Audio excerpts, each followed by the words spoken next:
kansubire nti no mwasibye bulungi gye musinzira okubeera ng'ate mumpuliriza mujje baleko gyonna gye mutuusaako engalo embasasirako mmwe abayita mu bizibu ebyenjawulo mbasanyukirako mmwe abatuuse ku buwanguzi mwabakuliza amazaalibwa olunaku olwaleero mbaagaliza amazaalibwa amalungi ag'essanyu mwabafiiriddwako abantu bammwe nsaba emyoyo gy'abagenzi katonda gy'omuze emirembe agiramuze ekisagumya emitima abakaab'enganda ssaakaate n'ab'emikwano Mumbeja Aisha Nasolo gegange bantuuse nebigenda mu maaso mu ggwanga lyattu Uganda ssaakaate n'ago amawulire agakwata ku bankuba kiro kye mankusaba kiri kimu subscribing ate kakakade tojja kubeera ng'ate wejjusa yes naye nga amawulire ge tulinawo essaawa eno yennyini ngenda kusaba ontegera amatu wabula ng'ate toseetuka kubanga ate ngenda kuba nkomawo n'amalala mangi nnyo nnyini ddala munnange Yvonne avudde ku luggya we twogerera Yvonne wa Cephcoh gwe twogerako Yvonne Nakankaka waliwo omwana mulenzi asinzidde mu ggwanga erya Dubai bwatyo n'amukolera surprise bogeredde ku live era nga sister woyo omulenzi ategerekeseko nga Alan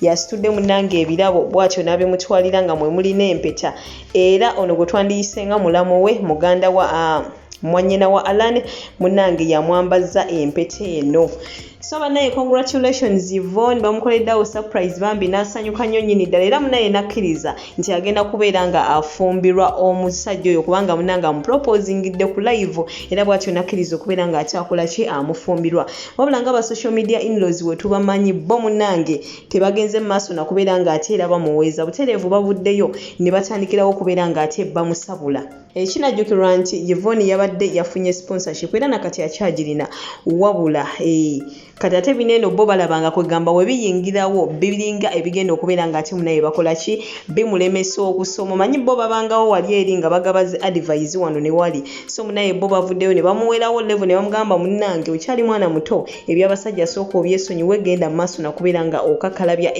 emirimu gyo ngenda kuba mbikulekerako byonna ogende mu maaso n'okubeera ng'ate obiwuliriza nawe comment yo ogitutereko wansi awo mu comment section naye ffe munaye tukuyozaayoza kubanga munaye buli omu abeera n'ebigendererwa bye mu bulamu ate buli omu Katonda yamutegekera engeri gy'alina otambuzaamu obulamu bwe ate era buli omu alina ye nga ye engeri gy'akola ki gy'agala otambuzaamu obulamu bwe gweoyinza okugamba omuntu nti olina kukola bw'oti ne bw'oti ye nga laba nti wakola bw'ati ne bw'ati kimuyisaawo so bannange tubeere beegendereza nnyo nga twefuula nti tutegeera nnyo okubeera nga munaye tukola kituwabula abantu ku ngeri gye batambuzaamu obulamu bwabwe so nga ebyo nabyo tubitadde ku bbali ate waliwo akatambi akagenda mu maaso n'okubeera ng'ate katambuzibwa waliwo omukyalo n'ayitibwa Anabel akola ate ne babizonto omukyalo oyo ababeeramu munnange bbaawe avuddeyo bw'atyo ng'alajjana era yayise munnamawulire omu n'amugamba n'amutegeeza nti munnange Giant Bizonto antwalako omukyala akatambi ako ngenda kuba nkakulekerako mu maaso kawe era butereevu omwami oyo teyakomye okwo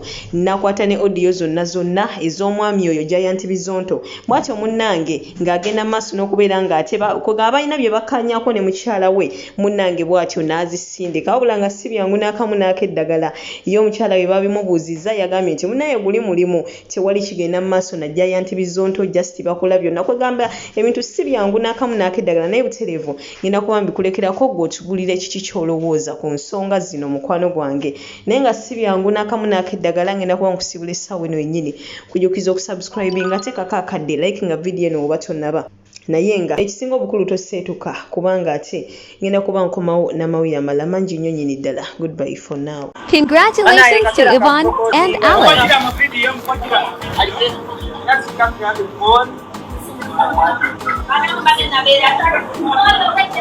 All right.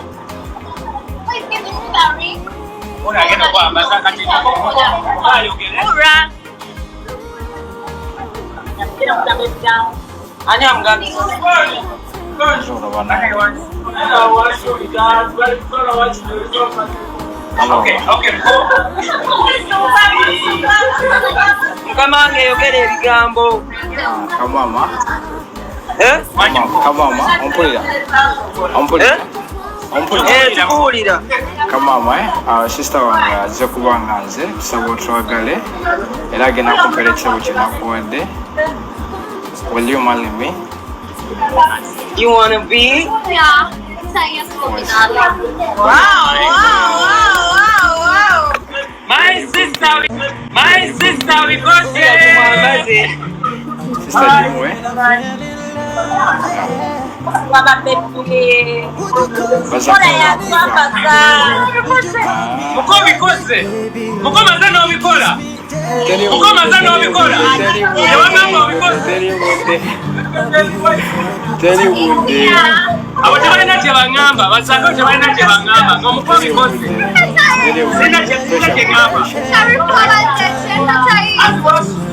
Come on. Yeah, where was the uncle? Come on.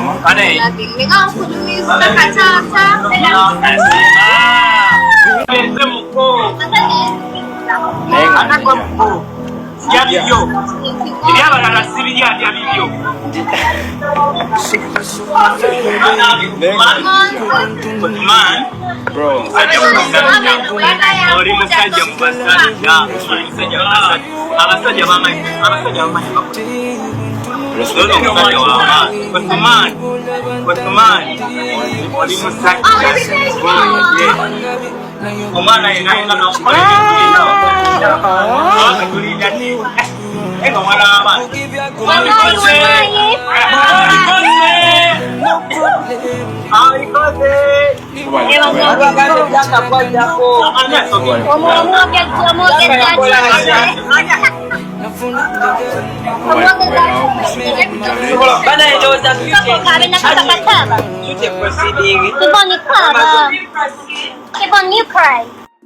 Neberera eno nga nsirise nga munnoonya namukadde lala jangolayo Yvonne bamuwadde empeta mpeta ki ani abaganye nti no bamuwadde empeta myezi 3 bagenda kuba batandise okwevuma pressure ya media mujja atemukozeseza Yvonne tonyumye muwadde n'akamoba kubye makeup ani bannanga agwana kutwala mu geyena kiwivu kikadde byonna bya ipense bya radio linga zike banaye mundeke munonye okunangira obukadde banaye nze nteesa nti omuntu olaba nga pressure kuli bubye yawa nofuna omulimu okole obere busy otherwise Yvonne ogenda kufa first of all akubye makeup agana gena mugeyena makeup wo mubi nyonyonyonyo chiwivu gwe mutono tebasobola kulondera ku ngoye za base nungi chichi my dear look for job ogenda okuli mwete mudamu kunonya nti lala na mukadde jango commenting ala ni amuwadde mpeta ki Yvonne nze ngamba wali sose n'okozesa chance gye bakuwa nga bakuwa basali n'osooka osoma ebyabavubuka bijja kujja oluvannyuma eno okola eno osoma eno bubuka bukuwuba tosobola bikwasaganya okyali mwana muto nze ngamba wali sose n'okwasaganyako ebimu ebyabasajja ne bijja oluvannyuma fe abaana abawala abavubuka bwe baba tebannakuzaala mu kufukumulamu baana tosobola kutegeera bajja kumala kufukumulamu baana ojja kutereera ate nga chance ziweddeyo ojja kwejjusa nga bamaze okufukumulamu abaana chance ogirina nnene nnyo nyingi chance z'olina naye ogaanyi ozikozesa nze ngamba sooka osome nga bw'okola abaana bavubuka ojja balaba olulala ojja balaba ng'omaze okusoma naye tonnatandika na kusoma naye abavubuka batandise dde okuwujja onaasoma otya eno okola eno abavubuka bakuwujja totesobola bikwasaganya mukazi munnange kozesa chance gy'olina kati mulina chance naye temwagala zikozesa basale bangi bazinoonya abaana bali eyo mu byalo bazinoonya naye mwe muzina temwagala zikozesa abaana banoonya ekyokukola banno bakuwa ekyokukola naye amazima Yvonne kakati njagala kunyamba kubanga mu Bizonto omwo mulimu omusajja bamuyita Giant Bizonto. Yes sir. Anjagalira mukazi wange oyo Anabel. Oyina obukakafu sebo? Obukakafu mbuyina. Yes sir. Sinzira ku mbeera gye ndaba. Mukyala wange gy'ateekawo. Gy'ateekawo njiraba kubanga ne bu voice note bwe nina. Yes sir. Ayina baba biri abo bayina kye bali mu mukwano bombi. Yes sir. Kati sebo nkubidde nga njagala onyambe. Yes sir. Ongambi ku musajja oyo Giant Bizonto anviire ku mukazi. Yes sir. Wakyanjagalira omukazi. Yes sir. Kugamba mpulira embeera eriwo sigyagala. Ntuuse ne ku accident egamba omukyala abiveemu bamusibira mu nnyumba alina okudda mu Bizonto. Kubanga oba omanyi omukyala waafuna ku ssente atandika n'okufuna endowooza endala atandika obutakulabawo biki kale nasooka nenkiyita oba kyakufuna ku ssente nengenda okulaba ng'embeera eriwo ye ne Giant Bizonto oyo ng'okuva mu bizonto mwe mwazannyira nempulira nga nkoye nga njagala bive namu lwaki tanviira ku mukazi njagala omundabisize. Oyina voice notes ezo z'oyogerako? Mbuyina kubanga nali nyiga ku ssimu ye nga taliiwe yali yeetoloddemu kati nembuulizaamu kati nembwesindikira ku ssimu yawe naye nga ninawo obutunuzi obunkakasa nti omusajja njagalira omukyala kubanga nina bwe nawuliranga nga ndabira ddala ddala ate nga wentuna n'embeera omukyala gy'ateekawo studio etali nnungi gyendi nakimpuubukakafu nti omusajja oyo anjagalira omukazi naye njagala nviire ku mukazi kubanga mbuzizza emirembe so kati njagala onyambe enamba eri ku WhatsApp. Yes, kati gwe amannya ssebo gwani? Amannya bampita Robert. Robert yani? Nze Robert Mugambe. Robert Mugambe. Ate omukyala ye yani amannya kennyini? Omukyala ye Anabel. Kale ssebo. Kati mpeereza ku audio ku WhatsApp. Ngale ngenda bukusikirawo naye nga njagala onyambe omusajja anviire ku mukazi oba kyetaagisa kukola kyoba kumulabisa batya ave ku mukazi wange. Eso. Kale so. Mukwano gyebaleko ndi mu kkubo nzija naye oba nkusanga wa kuba mpulira nkooye. Nzija nange mbwangu kyemmanyi nti nteekwa kusanga bulijjo wentera okukusanga naye nga mpapapapako dakika nga 15 jakuba ntuuseewo. Naye mukwano leero sikutegedde onindisizza nnyo ate wano wenyimirira abantu obedda bantunuulira oba kiki? Gwe bitama pozi wagambye ku ssente oyagala mmeka? Naye nga wano wendi sirinaawo ssente ninamu 20 gye ngenda osooka nkuteereko then bwe tunaba tusinkanye ndooza tugenda sinkananga saawa 4 ndyoke nkuwa endala nja kuba mmaze oyiteeka nga nzifunye.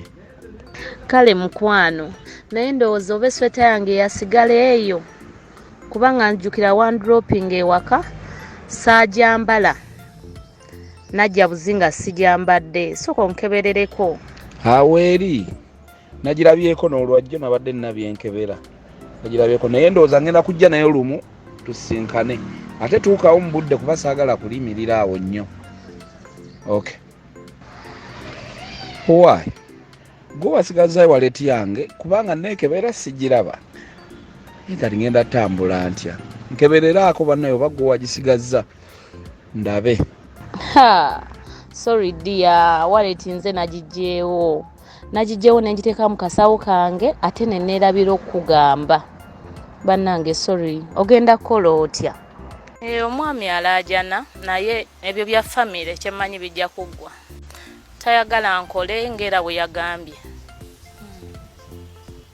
Naye nze omulimu ngwagala era omulimu nguwa value nnene nnyo ate n'ekirala mba nina okukola ekyantisizaamu nti bakama bange baba bayinza okiraba obubi naye nga kyekyo simanyi naye kyemmanyi ekikulu nti ebya famire bimala ne bitereera tujja kukitereeza.